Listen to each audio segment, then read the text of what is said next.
Cyclone direction బట్టి వీళ్ళు ఎక్కడ ఉండాలి, మెటీరియల్ ఎక్కడ ఉండాలి, ఆల్రెడీ పొజిషనింగ్ కూడా అయిపోయింది. హాస్పిటల్స్ కూడా కరెంట్ అందించాలి యుద్ధ ప్రాతిపదికంగా అనేది ఒక నిర్ణయం తీసుకున్నాం. తగిన చర్యలు కూడా తీసుకుంటాం.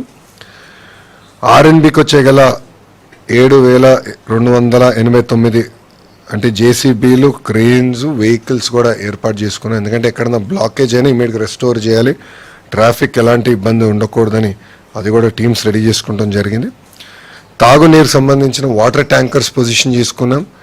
సిపిడబ్ల్యూ స్కీమ్స్, ఎందుకంటే తిట్లీ దగ్గర నేను నేర్చుకుంది అప్పుడు గతంలో పంచాయతీరాజ్ గ్రామీణాభివృద్ధి శాఖ మంత్రిగా పనిచేసే కనుక కరెంటు పోయినప్పుడు ప్రధాన ఇంపాక్ట్ అయ్యేది సిపిడబ్ల్యూ స్కీమ్స్. ఆ రోజు మేము అనుకున్నాం జనరేటర్లు ముందే పెట్టుంటే భలే ఉండేది, రిస్క్ అయ్యేది, ఇంత ఇబ్బంది వచ్చి ఉండేది కాదు కదా అని. అందుకే ముందస్తు చర్యలు తీసుకున్నాం. గౌరవ ఉప ముఖ్యమంత్రి గారు పవన్ కళ్యాణ్ గారి నాయకత్వంలో ముందస్తు చర్యలు తీసుకుని డీజిల్ జనరేటర్స్ కూడా 1037 డీజిల్ జనరేటర్స్ పొజిషన్ చేశాం. సెల్ ఫోన్ టవర్స్ కావాల్సిన డీజీ సెట్స్ కూడా సుమారుగా 78% సెల్ ఫోన్ టవర్స్ కూడా కావాల్సిన డీజీ సెట్స్ వాళ్ళు ఎయిర్టెల్ కానివ్వండి, జియో కానివ్వండి, మిగతా సర్వీస్ ప్రొవైడర్స్ అందరూ కూడా ఏర్పాటు చేశారు. కావాల్సిన డీజిల్ కూడా పొజిషన్ చేస్తాం జరిగింది. కలెక్టర్స్ అందరూ కూడా ఫండ్స్ ఏర్పాటు చేస్తాం. మనీ ఈజ్ నో ఆబ్జెక్ట్, ప్రజలు ఇబ్బంది పడకూడదు మన లక్ష్యంతో మేము పనిచేస్తున్నాం. ఆర్టీజీఎస్లో గౌరవ హోంమంత్రి గారు, నేను కూడా ఆర్టీజీఎస్లో ఈరోజు రాత్రి అంతా కూడా మేము ఉంటాం.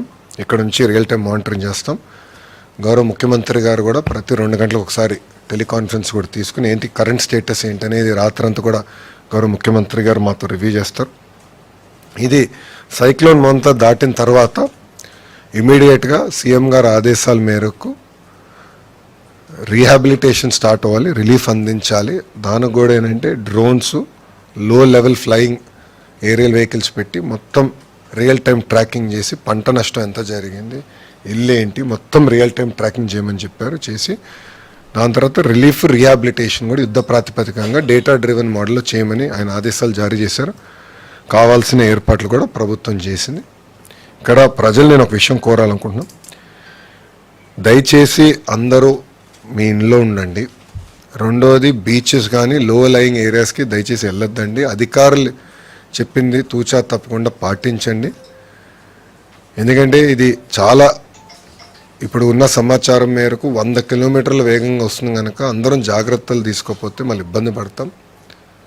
ఇప్పటికీ మీడియా మిత్రులు మీరు కూడా కవరేజ్ చేస్తున్నారు, మీరు కూడా ప్రజల్లో చైతన్యం తీసుకొచ్చే విధంగా మీరు కూడా న్యూస్ ఆర్టికల్స్ చేస్తున్నారు, నేను మానిటర్ చేస్తున్నాం, పాజిటివ్గా బిల్డ్ చేస్తున్నారు. సో ప్రజలు కూడా ఏంటంటే అడ్వైజరీ టైం టు టైం తీసుకుని అది పాటించాలి మేము కోరుతున్నాం. ఈ టైం బయటికి వెళ్తాం కరెక్ట్ కాదు, బీచ్ల దగ్గరికి వెళ్తాం, వీడియోలు చేస్తాం, ఇది టైం కాదు. ఇది అందరు జాగ్రత్తగా ఉండాలి.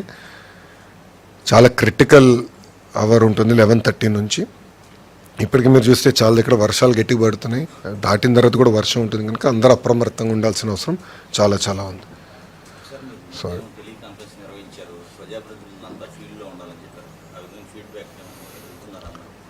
ఇప్పుడు పొద్దున గౌరవ హోంమంత్రి గారు మేము ఇద్దరం కలిసి అందరితో ఎమ్మెల్యేలతో, ప్రజాప్రతినిధులు, ఎమ్మెల్యేలతో, ఎంపీలతో కూడా మాట్లాడాం. వాళ్ళ దగ్గర నుంచి కూడా ఫీడ్బ్యాక్ తీసుకున్నాం ఎక్కడెక్కడ ప్రాబ్లం ఉంది. గోపాల్పురం ఎమ్మెల్యే గారితో మాట్లాడడం, ఎర్రకాలువ పొటెన్షియల్గా ప్రాబ్లం ఉందంటే దానికి కావాల్సిన చర్యలు మేము సెంట్రల్ ఇక్కడ తీసుకున్నాం. ఆయన కూడా యాక్షన్లోకి దిగి అక్కడ లోకల్గా ఆయన కోఆర్డినేట్ చేస్తున్నాం. సో ప్రజాప్రతినిధులు అందరితో మాట్లాడాను, ఎమ్మెల్యేలతో మాట్లాడా, ఎంపీలతో మాట్లాడా, అందరినీ ఫీల్డ్లో ఉండమన్నాం.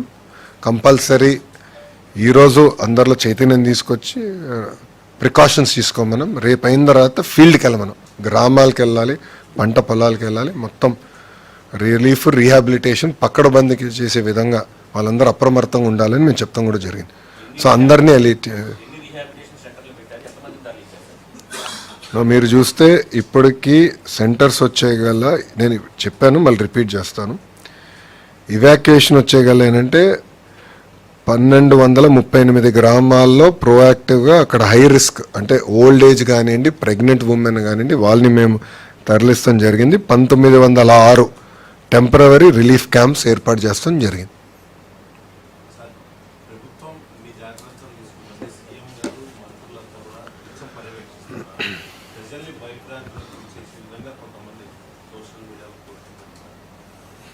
అంటే ఇనీషియల్గా కొంతమంది చేశారు, దానిపైన యాక్షన్ ఏముంటుంది అనేది మేడం గారు తీసుకుంటారు.